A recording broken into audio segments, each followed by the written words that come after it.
Olá, pessoal. Meu professor Michel mais uma vez, tudo bem? Olha só, hoje nós vamos dar continuidade aqui, ó, nos estudos do nosso segundo ano, né? Nós vamos falar aqui sobre a unidade 3. E querendo ou não, a gente vai falar do reino considerado, né, dentro da ciência da biologia. Nós temos aqui o reino Monera, tá? Ele é o reino considerado, né, pela biologia, o reino mais simples, tá? Dentro dos organismos vivos complexos, tá? Querendo ou não, de certa forma, o reino Monera não é porque ele vai se tratar de um reino de células primitivas, sem muita complexidade, sem muita estrutura intracelular, não significa que ela não seja capaz de causar um estrago, né, de causar algum dano para os demais animais, inclusive até para a gente, ou que ela não possa ser usada de fins benéficos, né? Então, assim, o reino Monera, por se tratar de células primitivas, ele tem a sua vantagem e a sua desvantagem que a gente vai ver aqui ao longo do processo, tá? Então, olha só, aqui na unidade 3, nós vamos aqui passar a identificar os componentes do reino Monera, né? Que como a gente já conversou anteriormente nos outros slides, inclusive no slide do primeiro ano, o reino Monera ele se restringe basicamente, né, às bactérias e cianobactérias, tá? Então a gente vai ver como é que funciona essa questão das bactérias, alimentação, reprodução, beleza? Então vamos lá. Próximo. Então, vamos lá, né? Então olha só, gente, o reino Monera, né, é formado por bactérias, cianobactérias e as arqueobactérias, tá? É muito comum, dependendo do livro que a gente lê, encontrar a figura de árquea, tá? Então, seja arqueobactérias ou árqueas, é a mesma coisa. É só o livro que está trazendo uma linguagem diferente, tá? Todos eles são seres muito simples, cuja característica mais marcante é o fato de possuírem a sua célula do tipo célula procariótica ou procarionte, como a gente já trabalhou nos outros slides, tá? A principal diferença aí ó, é que essa célula procarionte ela não possui um núcleo, né? Ela não possui a membrana carioteca que vai formar um núcleo para poder organizar isso aí. Então a célula procarionte ela não possui essa estrutura. O material genético do indivíduo ele é espalhado no citoplasma da célula, tá? Vamos lá.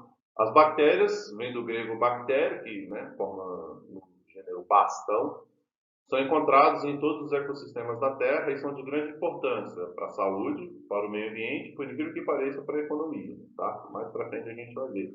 E querendo ou não, muitos produtos que são produzidos e ingeridos por nós e comercializados no mundo todo são produzidos através da bactéria. Tá? Mais para frente a gente vai ver sobre isso aí.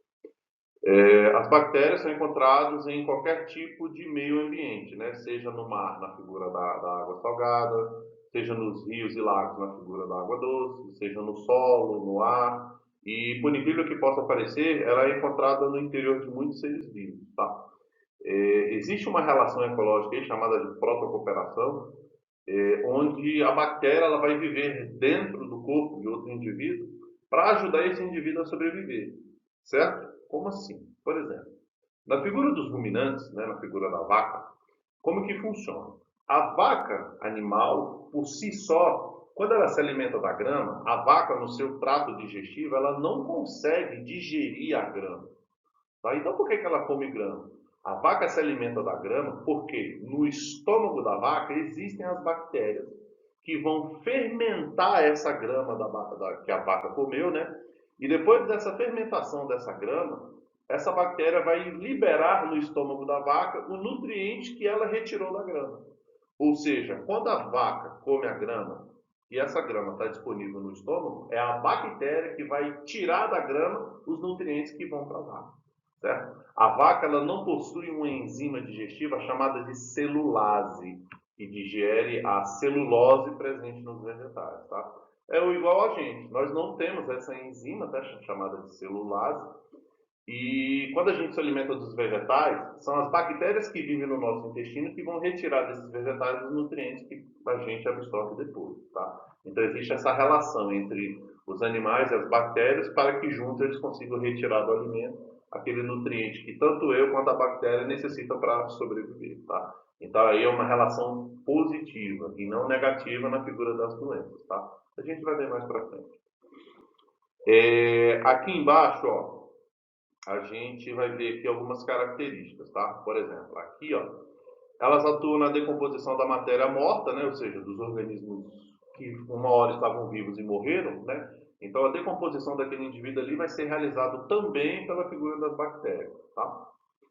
Esse processo é chamado de aeróbico, né? Até porque as bactérias que realizam isso aí, elas respiram oxigênio, tá? E também nós temos bactérias anaeróbicas, que não respiram oxigênio. Então, querendo ou não, no ambiente, na vida livre, existem bactérias que respiram oxigênio, existem bactérias que não respiram oxigênio. Elas vão respirar qualquer outra coisa, menos oxigênio, tá? E querendo ou não, eu me lembrei aqui de um mecanismo errado, né? Eu já até expliquei, mas eu falo de novo. Existe um procedimento que é realizado de forma errada, mas é errado por falta de conhecimento. Tá? Alguém aprendeu errado e transmitiu errado. Que mecanismo é esse? Muitas pessoas, quando se machucam, limpam o machucado com água oxigenada. Né? O que é a água oxigenada? É uma água rica em oxigênio. Então, assim, as pessoas, erroneamente, elas limpam essa ferida com água oxigenada, achando que a água oxigenada vai remover as bactérias. Sim e não. Por quê? Como a gente acabou de ver, existem bactérias que respiram oxigênio e existem bactérias que não respiram oxigênio. Elas são, o oxigênio para essas bactérias são letais, que são as bactérias anaeróbicas. Então, quando a gente se machuca, cai, machuca, rala, alguma coisa assim, nós somos contaminados pelos dois tipos de bactérias, aeróbica e anaeróbica. Então, quando eu passo a água oxigenada, eu posso até remover as bactérias anaeróbicas. Mas, em contrapartida, como a água é rica em oxigênio e a bactéria que sobreviveu respira oxigênio, então quando eu passo essa água oxigenada na bactéria que respira oxigênio, eu estou suplementando, eu estou anabolizando o processo de crescimento daquela bactéria. Então, querendo ou não, acaba que eu favoreço a multiplicação daquela bactéria. Então, assim, é um tiro no pé, tá? Então, assim, o uso de água oxigenada para limpar o machucado é um mecanismo errado justamente por causa disso. Você mata uma, mas favorece a outra. Beleza? Querendo ou não aqui, ó, como a gente falou antes, são agentes que causam doença no homem, tá? Isso daí a gente já está cansado de saber, querendo ou não é inevitável, né? Mas de certa forma até ajuda o indivíduo a adquirir anticorpos, né? Fortalecer o sistema imunológico. Em processos industriais, como por exemplo os lactobacilos, são utilizados na indústria de transformação do leite em coalhada, na figura do leite, no leite fermentado, né, do tal do Yakult, né, desses lactobacilos vivos. O lactobacilo vivo, gente, nada mais é do que uma bactéria aqui, ó, lactobacilo. É uma bactéria que se alimenta do leite. E o resultado da digestão dessa bactéria em cima daquele leite é o que a gente consome, seja na figura do iogurte, do leite fermentado, da coalhada, do queijo. Tá? A gente se alimenta da digestão da bactéria em cima desse lance do leite. Tá? Aqui embaixo nós temos outro, ó, no ciclo do nitrogênio, né, na fixação do nitrogênio no solo, elas atuam em diversas fases, fazendo com que o nitrogênio atmosférico ele fique presente no solo e ele possa ser utilizado pela raiz das plantas, né, para ajudar essa raiz a capturar esse nitrogênio, para que esse nitrogênio passe a ajudar a planta no processo da fotossíntese. Tá? E aqui embaixo, ó, na engenharia genética e na biotecnologia, para a produção de várias substâncias, entre elas a insulina, tá? E querendo ou não, a insulina que é comercializada hoje para os diabéticos é produzida a partir da digestão da bactéria, tá? E querendo ou não, nós temos também a figura do hormônio do crescimento, tá? As crianças aí que nascem com problemas na hipófise, né? Então elas passam a ingerir hormônio do crescimento, só que esse hormônio do crescimento, ao invés de ter sido produzido por ele mesmo, foi produzido por uma bactéria. E que a função e a finalidade é a mesma, o resultado é o mesmo. Beleza? Próximo. Aqui, ó, nós vamos falar um pouco sobre a estrutura celular da bactéria, tá? Então, olha só, as bactérias são micro-organismos, como a gente já sabe, unicelulares, tá? Elas não têm capazes, ó, português bem dizido que ninguém corre. As bactérias são unicelulares, tá? Elas não são capazes de se unirem para formar uma estrutura mais complexa. Não, elas não têm essa capacidade. Então, só as células eucariontes possuem isso daí, mas nem todas, tá? Então, as bactérias são unicelulares e especificamente procariontes, tá? E, querendo ou não, elas podem sobreviver isoladamente ou, dependendo da situação, elas podem formar agrupamentos, tá? Querendo ou não, elas podem sobreviver ali juntas, mas se unir para formar algo superior, não, isso daí não, tá? Vamos ver o que essas células têm. Nós temos aqui ó, a figura da membrana plasmática, que como a gente já falou anteriormente, delimita e forma a estrutura celular bacteriana, tá? E ela ajuda a separar o meio interno e o meio externo, tá? Nós temos aqui o hialoplasma, né, mais conhecido como citoplasma, que é o interior dessa célula, onde vão ficar mergulhado o material genético e as organelas celulares bacterianas, tá? A figura do ribossomo, que como a gente já viu lá no primeiro ano, é uma organela responsável por produzir e sintetizar proteína, tá? Então, querendo ou não, a bactéria também necessita de proteína, assim como qualquer outro organismo, tá?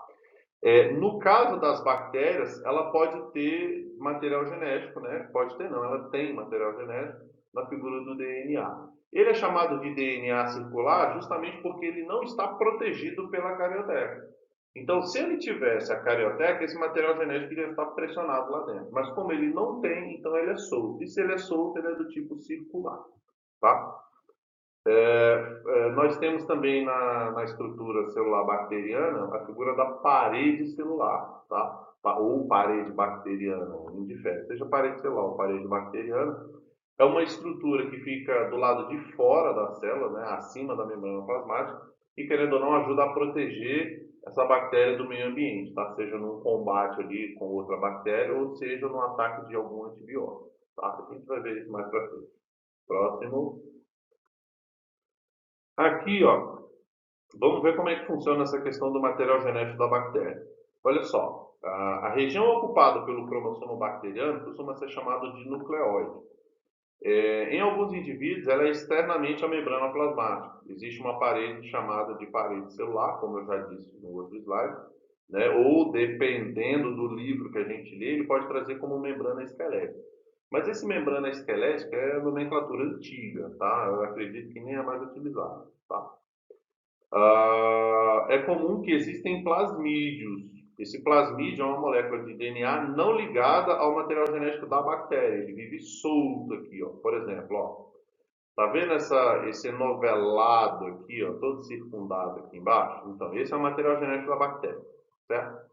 E esse plasmídio aqui, ó, é um fragmento de material genético que ela adquiriu, que ela herdou, ou que eventualmente ela possa ter trocado com outra bactéria, tá? Então, é um material genético solto, alheio ao próprio material genético da bactéria, tá? E querendo ou não, ele pode viver espalhado no citoplasma, né, ou hialoplasma, como o slide está trazendo. Seja hialoplasma ou citoplasma, é a mesma coisa. São nomes diferentes para a mesma estrutura. Tá? E para finalizar, esse plasmídio ele costuma ter genes para resistência, olha só, de antibióticos. Ou seja, esse plasmídio ajuda, querendo ou não, de certa forma, na evolução dessa bactéria. Porque se esse plasmídio traz uma informação de resistência à cefalexina, à azitromicina e outros antibióticos, querendo ou não, esse plasmídio está trazendo uma informação evolutiva e de muita importância para a bactéria poder conseguir sobreviver, certo? Mas graças ao plasmídio, certo? Aqui, ó, nós temos uma representação de como seria, tá, ou de como é a questão da estrutura organizacional da célula bacteriana. Então, olha só, de fora para dentro, né? Essa estrutura esverdeada que vocês estão vendo aqui, ela é chamada de flagelo, tá? Ela é utilizada na locomoção dessa bactéria, seja na água, seja na corrente sanguínea, ela vai bater esse flagelo, é igual ao do espermatozoide, tá? Ela vai bater esse flagelo para ela conseguir se movimentar, certo? Essa estrutura vermelha aqui, ó, né, essa parede mais grossa aqui, ó, ela é chamada de cápsula bacteriana, ou simplesmente de cápsula, tá? E querendo ou não aqui, ó, ela atua como um reforço na proteção dessa bactéria, tá? E abaixo dessa cápsula, nós temos a figura da parede celular. E querendo ou não, tanto a figura da cápsula quanto a figura da parede celular, elas vão ajudar a proteger essa bactéria, tanto do ambiente quanto do ataque de outro indivíduo. Em geral, é muito comum quando a gente vai no hospital, né, que está lá doente, que o médico te receita um medicamento, é muito comum que ele te receite até 2 ou até mesmo 3 antibióticos. Aí muitas das vezes, né, você fala, nossa, mas estou com tanto de remédio. Cada remédio desse daí, gente, ele vai ajudar na morte e na derrubada de cada barreira dessa daí. Por exemplo, se um medicamento é para matar a cápsula, beleza, ele deteriora apenas a cápsula. Mas se ele eliminar a cápsula, isso é o suficiente para matar a bactéria? Não, não é o suficiente, porque ela pode recompor isso daí. O segundo medicamento é para derrubar a parede, ou seja, 2 medicamentos apenas para derrubar essas duas barreiras aqui. Ó. E o terceiro medicamento, de fato, que é para neutralizar a membrana plasmática, que é essa estrutura esverdeada aqui, ó, que é a terceira barreira de proteção. Então, são 3 medicamentos. Cada medicamento é para derrubar uma barreira dessa. E se cada medicamento derrubou essas barreiras aqui, aí o nosso sistema imunológico vai lá e absorve essa bactéria, matando essa bactéria e você passando a voltar ao seu estado de saúde normal. Tá? Então, assim, cada medicamento ele tem uma finalidade, uma função específica. Tá? A figura do citoplasma ou hialoplasma, tá? É esse gel no tom azulado que está trazendo aqui na imagem, onde o material genético e as organelas elas vão ficar mergulhadas nele aqui, tá? A função desse citoplasma é justamente alimentar e organizar essas estruturas aqui dentro, tá?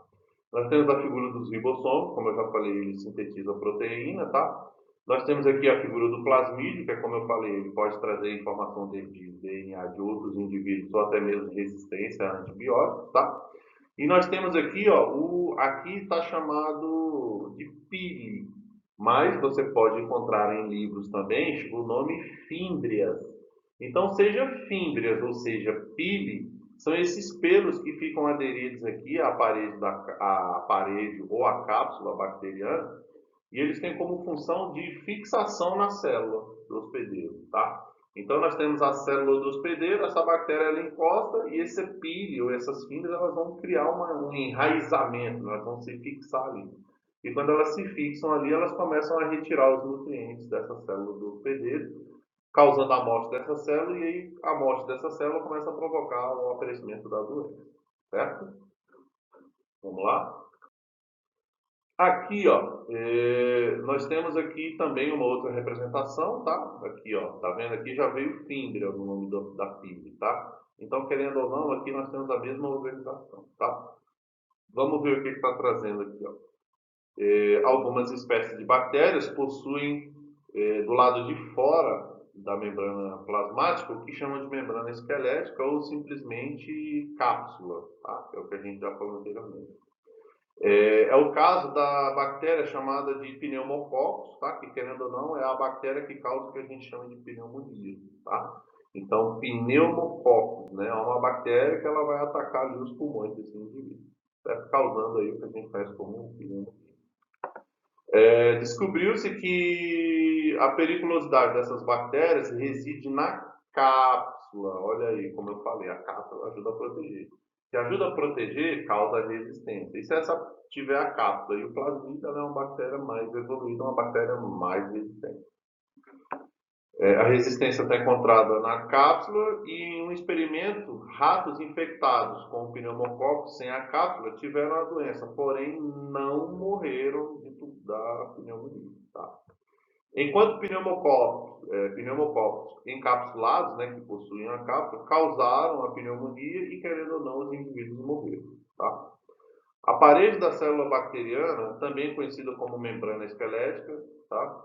Reveste externamente a membrana plasmática e é constituída de uma substância química exclusiva das bactérias, chamadas de mureína, que, querendo ou não, é um ácido acetil muriático, tá? E, querendo ou não, é um ácido muito resistente que ajuda também na proteção dessa bactéria, tá? Por isso que, querendo ou não, a gente precisa tomar muito cuidado com relação à ingestão dos medicamentos, tá? Porque quando você faz essa questão do automedicamento ou toma no prazo errado, né, fora do prazo indicado pelo médico, acaba que esses remédios que você ingere passam a fazer parte da estrutura da bactéria. E ao invés dessa bactéria morrer, ela passa a ser uma bactéria resistente. E querendo ou não, acredito que já deve ter acontecido com você, ou com alguém que você conhece, né? Você para de tomar um remédio e aí a doença aliviou, mas depois ela voltou muito pior, muito mais grave, né? Vamos lá? Aqui, ó, nós vamos falar sobre as diversidades dessas bactérias, que querendo ou não, existem muitas formas e muitas variações, tá? Então vamos ver o que o texto está trazendo aqui para a gente, ó. Se é um grupo de seres que apresenta grande diversidade metabólica, crescentemente é o das bactérias.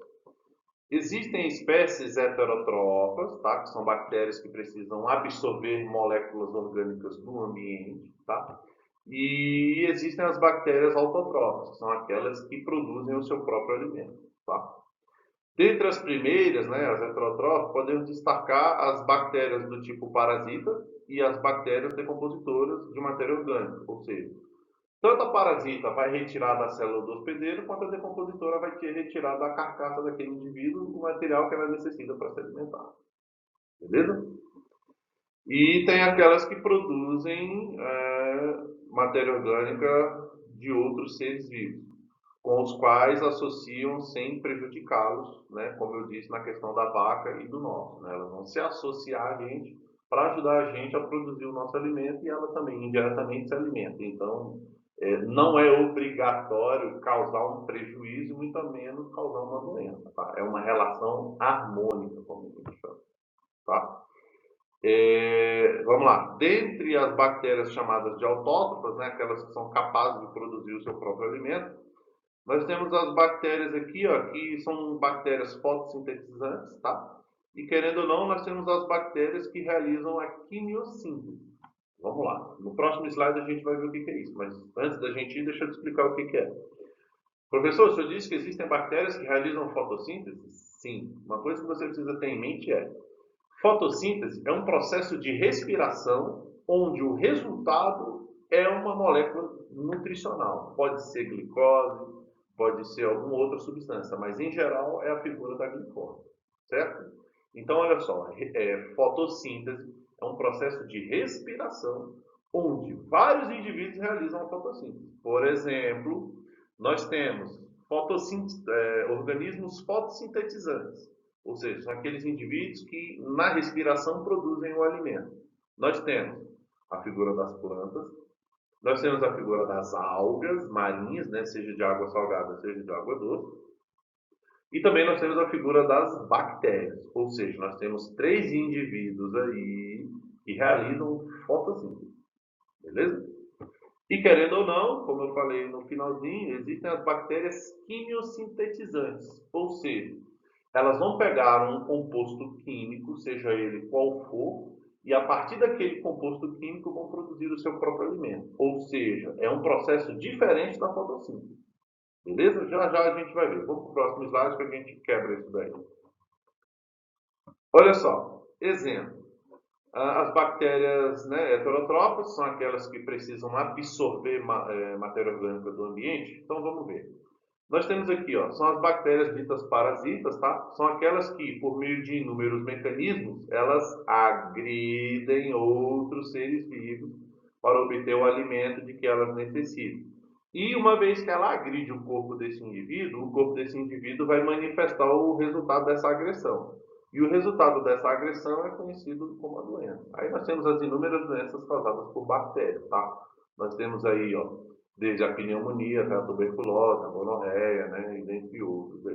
Aí aqui nós temos, ó, a figura da bactéria que causa pneumonia, tá? A figura do pulmão, e querendo ou não, são processos em que o indivíduo está se alimentando da gente. E o resultado dessa alimentação é o que a gente chama de doença, certo? Aqui, ó, vamos ver como é que ocorre essa questão da decomposição.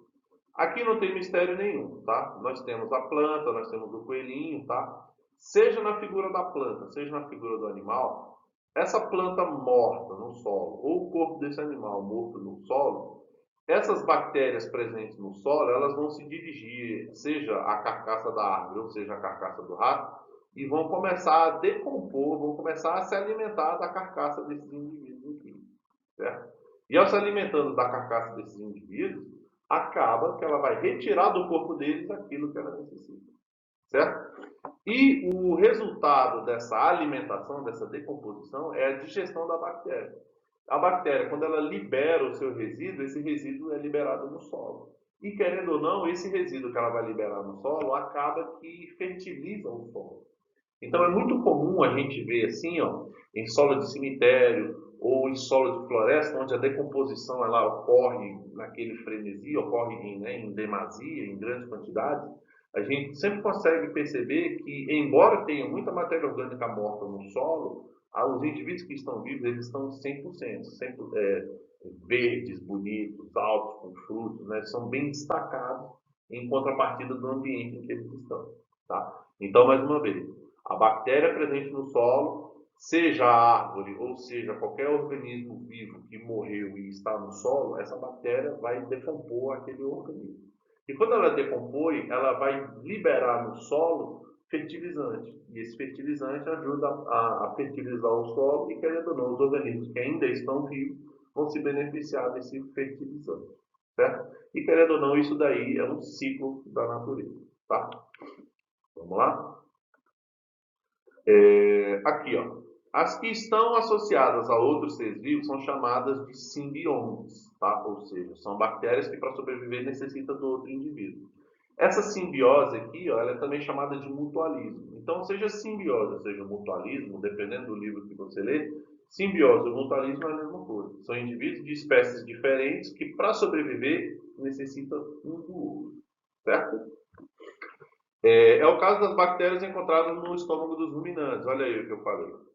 Bois, cabras, que se nutrem da celulose ingerida por esses animais e acabam fornecendo em troca aminoácidos essenciais para o metabolismo desses indivíduos. Ou seja a vaca, ou seja a cabra, quando ela se alimenta da grama, a bactéria que vive no estômago desse indivíduo vai produzir o alimento que ele vai ingerir.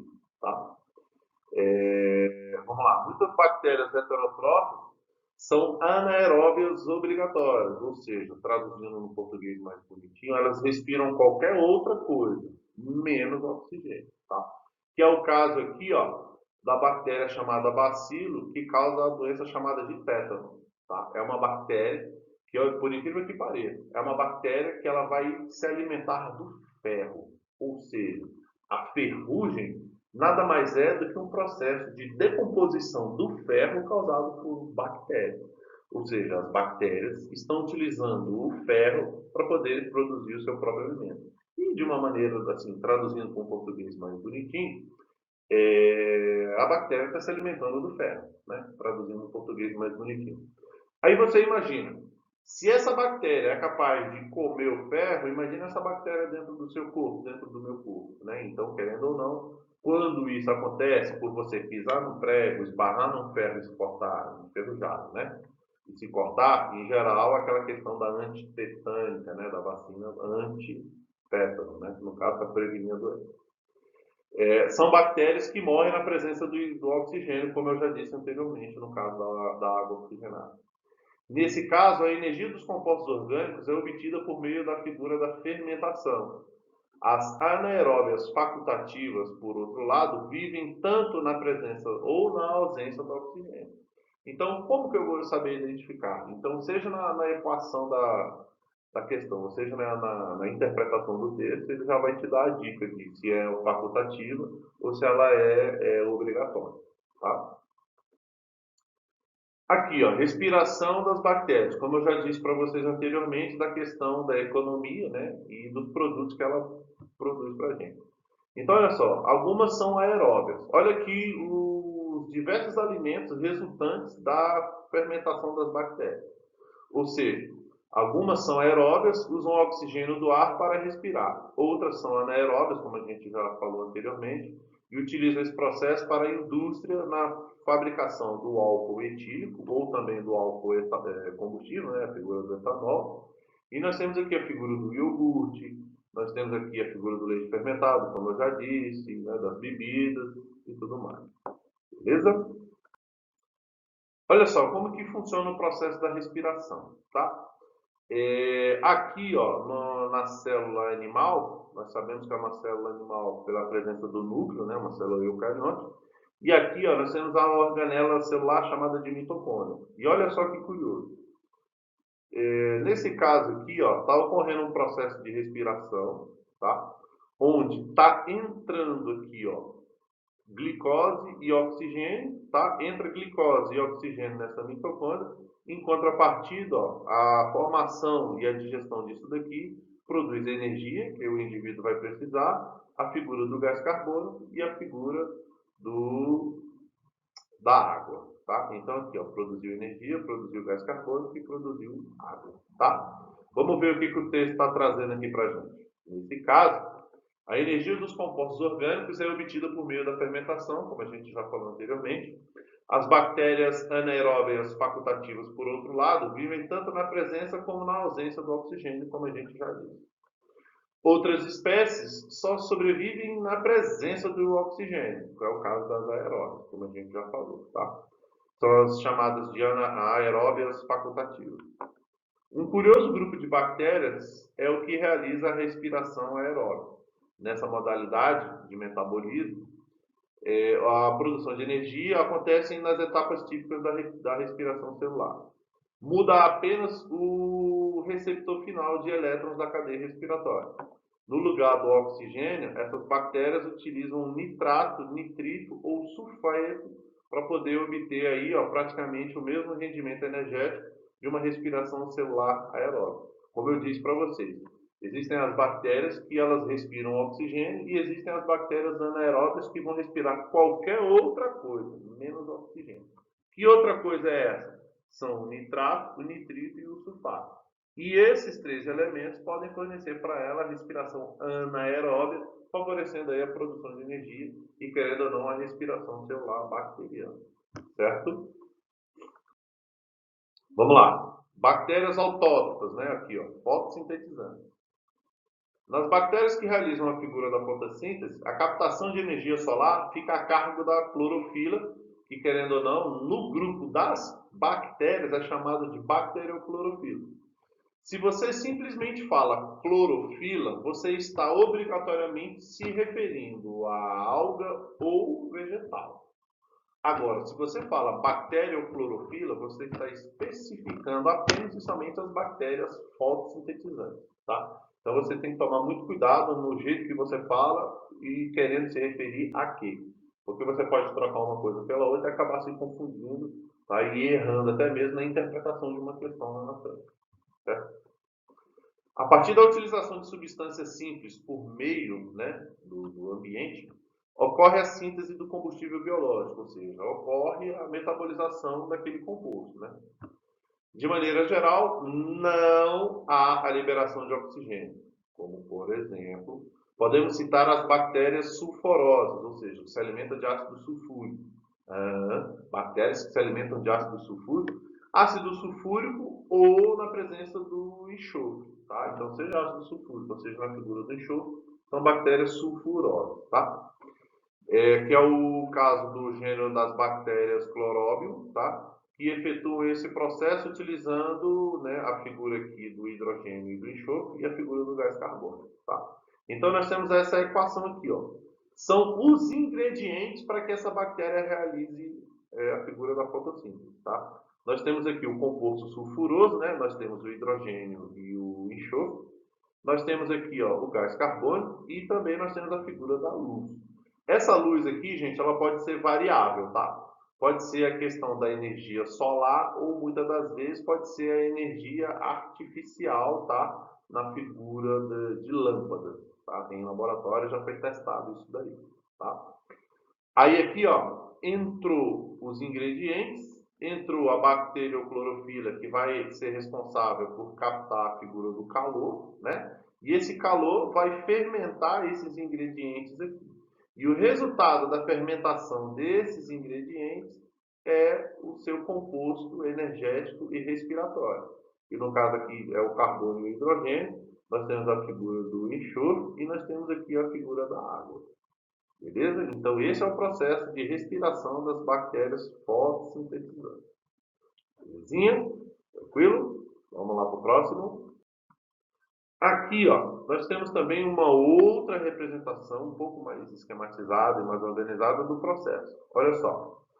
Note, vamos lá. Note que é o gás sulfídrico, né, ou o enxofre, e não a água que atua como fornecedor dos hidrogênios que servirão para a redução do gás carbônico que ela vai, né, produzir para a atmosfera.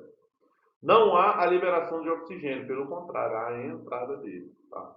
Então, o enxofre acaba permanecendo no interior dessa célula bacteriana, sendo eliminado posteriormente no meio em que esses organismos vão viver. E, em geral, se ela libera isso no meio, esse meio pode se transformar em um meio tóxico, tá? Para outros indivíduos. Tá? Nesse processo, ó, o CH2O representa a matéria orgânica produzida, ou seja, o resultado da produção da respiração dessa bactéria. Tá? Então, nós temos aqui ó, a entrada do oxigênio, nós temos a matéria orgânica entrando, nós temos a glucagose, que é uma enzima, nós temos o ATP, que é a adenosina trifosfato, que a gente já falou lá no slide da unidade 1, que, querendo ou não, é a energia necessária para que esse indivíduo sobreviva, né, a produção de energia do corpo dele. E, querendo ou não, aqui ó, nós temos a liberação da figura do gás carbônico. Tá? E, querendo ou não, aqui ó, nós temos os resíduos orgânicos que vão ser liberados aí na água e, querendo ou não, vão ser absorvidos por outros indivíduos mais cedo. Beleza? E, querendo ou não, aqui ó, nós estamos referindo a bactérias que vivem, em geral, dentro de muitos anfíbios, tá? Como é o caso do sapo. Beleza? Olha só. Aqui, como a gente falou, nós temos a figura da quimiossíntese. Como eu disse, é uma bactéria que vai se alimentar de um composto químico, seja ele qual for. Tá? No caso aqui, ó, vamos lá, quimiossíntese é uma reação que produz energia química convertida da energia de ligação dos compostos inorgânicos oxidados, tá? Sendo a energia química liberada empregada na produção de compostos orgânicos e de gás oxigênio. Olha só. Em geral, a quimiossíntese, o resultado da quimiossíntese, em geral, é a liberação de oxigênio na atmosfera. Tá? A partir disso, nós temos aí ó, a reação do gás carbônico e da água presente no corpo, na estrutura celular. Né? Olha só, vamos ver o que está trazendo aqui. Ó. Nós temos aqui ó, o composto inorgânico, tá? Que em geral ele é encontrado na natureza, tá? Ele é o pertencente ao reino mineral, né? E querendo ou não pode ser utilizado aí, ou seja, não é produzido a partir de organismo vivo, ou seja, ele simplesmente existe na natureza. A natureza criou esse composto inorgânico, tá? E a figura do oxigênio. Esses compostos inorgânicos oxidados, mais a energia química que ela vai liberar e que ela vai produzir, tá? E a segunda etapa disso daí, ó, nós temos o gás carbônico, a água, a energia química que ela vai utilizar, nós temos a reação química que ocorreu dentro desses ingredientes aqui, e o resultado foi o composto orgânico que ela vai utilizar como fonte de alimentação, como fonte de moeda, e querendo ou não, ela vai liberar aí esse gás oxigênio na atmosfera, querendo ou não, fortalecendo aí a fixação do oxigênio também na atmosfera. Beleza? Traduzindo um português mais bonitinho, né? Um português mais fácil. Olha só esse slide aqui que bacana. Quimiossíntese é a entrada de uma substância inorgânica, que querendo ou não precisa ser um elemento químico, mais a energia. Esses resultados, esses ingredientes aqui, ó, aquecidos por essa energia, vão resultar nessa substância orgânica que vai ser a moeda de troca para que essa bactéria se alimente. Beleza? Traduzido. Aqui, ó, vamos falar um pouquinho sobre as arqueobactérias ou as arqueas, tá? Esse processo autotrófico de síntese de compostos orgânicos, né, de metabolismo, ocorreu na ausência, olha só que curioso, ocorreu na ausência de energia solar. Tá? É um recurso normalmente utilizado por algumas espécies de bactérias e arqueobactérias. Tá? E aqui, como ele está falando, arqueobactérias são bactérias com características primitivas ainda vigentes, tá? Mas embora seja mais raro encontrar essas bactérias. Tá? Receberam a denominação segundo os compostos inorgânicos e os compostos orgânicos. Tá?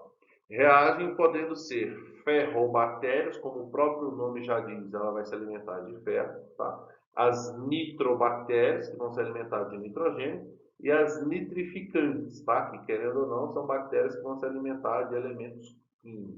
Tá? Então nós temos aí, ó, querendo ou não, três tipos, tá? Os ferrobactérias, as nitrobactérias e as nitrificantes. Beleza? Aqui, ó. Vamos ver como é que ocorre mais ou menos o processo. Nós temos aqui ó, uma célula eucarionte, né? A gente sabe disso por conta da presença dessas três estruturas aqui.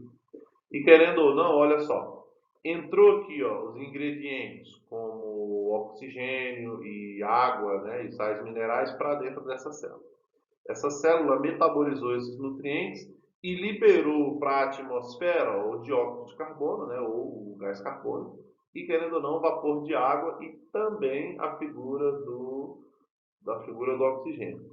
Então, querendo ou não, entra compostos orgânicos e sai compostos orgânicos. Beleza? Aqui, ó, ferrobactérias, como a gente já falou, pelo próprio nome já está dizendo, né? São bactérias que vão se alimentar do ferro, tá? Presentes no solo, querendo ou não, elas existem em qualquer ambiente. As nitrossomonas ou nitrobactérias, né, são importantes organismos considerados biofixadores do nitrogênio, geralmente encontradas livremente no solo ou, em geral, associadas às raízes de plantas, tá? No caso aí de plantas com raízes tuberosas, tá? A biofixação se inicia na assimilação, ou seja, na absorção do nitrogênio da atmosfera, transformando em amônio, reagindo oxidantemente com os nitrossomonas, resultando no nitrito chamado de NO2. A energia para a produção de substâncias orgânicas sustentáveis a esse gênero de bactérias, ou seja, querendo ou não, essas bactérias utilizam a biofixação para produzir, aí, querendo ou não, compostos para a questão da sustentabilidade. Tá? O nitrito liberado no solo é absorvido pela nitrobactéria, tá? Também passa por uma oxidação, gerando aí energia química destinada à produção de substâncias orgânicas.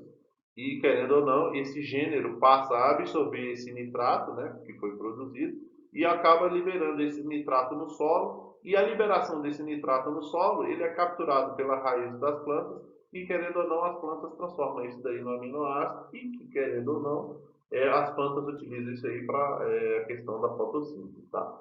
Voltando lá atrás, no slide, quando eu disse que a bactéria, quando ela absorve isso daí, né, na decomposição, quando ela absorve isso daí, ela libera sua digestão no solo, tornando esse solo fertilizado, né? Então, esse solo fertilizado, ele vai ser absorvido pelas plantas e, querendo ou não, vai fortalecer aí o crescimento dessa planta, e também são produzidos aqui no caso dessas bactérias, certo? Como a gente falou anteriormente, elas têm o seu lado bom e também tem o seu lado ruim, tá? Aqui, ó, nós temos uma equação química mais ou menos de como que ocorre isso daí, tá? Então, olha só, nós temos a entrada da amônia, nós temos a entrada do oxigênio. A reação química aqui, ó, foi produzido o nitrato e a energia necessária para que ela consiga sobreviver, tá? O outro tipo também, ó, é a entrada do gás carbônico, é a entrada da água, é a entrada da energia, que embora possa ser energia luminosa, tá? E o resultado disso daí, ó, reação química, a seta sempre vai indicar uma reação química, tá? Tanto aqui quanto aqui, ó, ela está mostrando uma reação química. E nesse caso que a gente falou, ó, gás carbônico, água e energia solar, ou energia luminosa, né, traduzindo em português mais bonitinho, vai ocorrer a liberação da glicose e, querendo ou não, a liberação de oxigênio para a atmosfera, que é o caso das fotossintetizantes, tá? E nós temos aqui um outro exemplo, que é a entrada do nitrito, a entrada do oxigênio. Ocorreu a reação química, liberou o nitrato e a energia no solo, enriquecendo o solo e fertilizando o solo, tá? Também ocorre a mesma coisa, ó. Entrou gás carbônico, entrou água e entrou energia. O resultado foi a glicose e o oxigênio, tá? Então a gente consegue perceber que, embora sejam bactérias diferentes, acaba que o processo de respiração e de produção autotrófica delas, ele é parecido, mas ele não é igual, tá? Então, cuidado com relação a isso. Próximo. Aqui, ó, vamos ver o que o texto está trazendo para a gente. Assim, podemos perceber que o mecanismo de quimiossíntese, extremamente importante para a sobrevivência das bactérias nitrificantes, também é bastante relevante ao homem. Conforme já mencionado, o nitrito absorvido pelas plantas, convertidos em aminoácidos, serve como base de aminoácidos essenciais à nutrição do homem né, no caso do onívoro, né, ou de outros animais onívoros também, que comem tanto carne quanto legumes. Mas independente de carne e de onivoria, nós temos a figura dos herbívoros que também se alimentam disso daí. Tá? Dessa forma, fica evidente a interpretação existente entre os fatores bióticos e os fatores abióticos, né? Ou seja, a relação dos organismos vivos com os organismos não vivos. Embora sejam indivíduos diferentes, a união deles faz todo esse ciclo de energia, todo esse ciclo de produção de alimento, produção de energia, fixação de nitrogênio, fixação de oxigênio, liberação de gás carbônico, ou seja, tudo isso daí é um ciclo constante que, querendo ou não, as bactérias elas ajudam muito que eficazmente, né? Muito que evidentemente. Tá? Aqui, ó, nós temos algumas bactérias patogênicas, né, causadoras de doenças. Então, aqui, ó, bactérias patogênicas são aquelas que causam doenças como tuberculose, nós temos a figura da lepra, né, que a gente vai falar já já. Antibiótico, gente, ele é para neutralizar, eliminar, matar bactérias. Antibiótico não mata fungo, não mata vírus, não mata protozoário, não mata fungo, tá? Então, antibiótico é bactéria, beleza? Antibióticos são medicamentos utilizados no combate às doenças causadas por bactérias, acabei de falar. Porém, o seu uso não deve ser o quê? Indiscriminado. Eu já falei da automedicação anteriormente, tá? Isso é, sem receita médica por períodos de tempo incorreto. Eu também já expliquei essa questão da gente tomar, de se automedicar e tomar por tempo incorreto. A gente só acaba fortalecendo a bactéria, ou seja, é um erro nosso, tá? Isso acaba por selecionar e favorecer linhagens de bactérias resistentes, dificultando assim a cura e, querendo ou não, o tratamento. E isso daí pode gerar inúmeras infecções muito mais graves aí, tanto para a gente quanto para outros indivíduos que a gente venha a contaminar. Beleza? Aí aqui nós temos algumas principais doenças, tá? Que, querendo ou não, nós temos a figura da tuberculose, a hanseníase, tá? A figura da tuberculose é transmitida de pessoa para pessoa, tá? A hanseníase, querendo ou não, nós temos a figura da humana e da animal, são diferentes, tá? A figura da cólera, que ela está associada à água contaminada, tá? A figura do tétano, que eu já expliquei. A difteria também está relacionada à água. A leptospirose por roedores, tá? Silvestres. A coqueluche é muito comum em crianças, tá? No caso da ausência das vacinas, tá? A figura aqui, ó, sífilis e gonorreia são relacionadas a doenças sexualmente transmissíveis, né? Hoje não mais DST, hoje é IST, são infecções, tá? Porque o indivíduo pode ter o indivíduo, mas não pode manifestar a doença. Então, cada caso é um caso específico. Então, tirou-se DST e passou a ser IST por conta dessa resistência, tá? E aqui, ó, querendo ou não, só para a gente finalizar, nós temos algumas outras doenças também relacionadas à bactéria, como é o caso da meningite. A meningite, gente, ela pode ser tanto bacteriana quanto viral, tá? Só que a viral ela é mais agressiva. A meningite bacteriana a gente consegue dar um tratamento mais eficaz, mas a viral ela costuma ser letal ou ela costuma deixar alguma sequela no indivíduo, tá? Nós temos aí algumas infecções na otite, né, no aparelho auditivo. As infecções pulmonares são as mais diversas. Aqui, ó, nós temos o nome das bactérias que vão causar essas doenças, tá? Algumas infecções de pele, tá? Que, querendo ou não, são muito comuns em épocas de umidade alta ou de umidade baixa, tá? Principalmente em sauna, tá? Em regiões pantanosas, tá? Com muita umidade no solo. A figura da DST, que eu acabei de falar para vocês, não é mais DST, é IST. Nós temos algumas infecções oculares, como é o caso da conjuntivite, tá? A figura da sinusite, gente, ela aqui, ó, eu vou abrir um parêntese, tá? Essa sinusite, ela pode ser alérgica. Então, ela pode ser tanto um processo infeccioso bacteriano, quanto pode ser um processo alérgico, tá? Então, a gente tem que tomar cuidado com isso.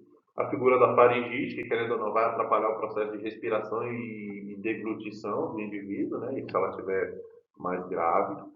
No caso da gastrite, se você se alimenta de um alimento estragado, né, automaticamente essa bactéria no seu estômago ela pode causar um dano no seu estômago ou uma inflamação. Esse dano ou essa inflamação, no caso da figura da gastrite, tá? Diarreia, gente, é inúmeros agentes que vão causar diarreia, não somente bacteriana, tá? São inúmeros agentes, mas aqui o slide ele colocou bactéria como também causador de diarreia, tá? Mas não é só a bactéria que causa diarreia, tá? E querendo ou não aqui, ó, o queridinho, tá? Que é a infecção urinária, que querendo ou não tá aí no povo. Nós temos aí a questão da baixa ingestão de água, né? Se o indivíduo ele ingere pouca água, ele aumenta a taxa de acidez no rim. Se ele aumenta a taxa de acidez no rim, o rim se torna um ambiente ácido. E existem as bactérias que gostam de ambiente ácido, tá? Só para a gente finalizar, existem as bactérias extremófilas, tá? Que são aquelas bactérias que vivem em ambientes quentes, que existem em ambientes frios, que sobrevivem em ambientes secos, ambientes alagados, existem as bactérias que sobrevivem em ambientes ácidos, que sobrevivem em ambientes não ácidos. Então, assim, existe uma grande diversidade de bactérias, tá? Qualquer coisa, se você se interessou por algum grupo de bactérias específico, se de repente você quer estudar mais aprofundado sobre esse grupo de bactérias, pesquisa cada grupo isolado e, querendo ou não, você possa vir a se interessar e quem sabe você vira aí um estudioso no assunto. Beleza? Gente, a gente encerra por aqui, tá? Até a próxima aula. Espero que vocês tenham gostado. Um abraço.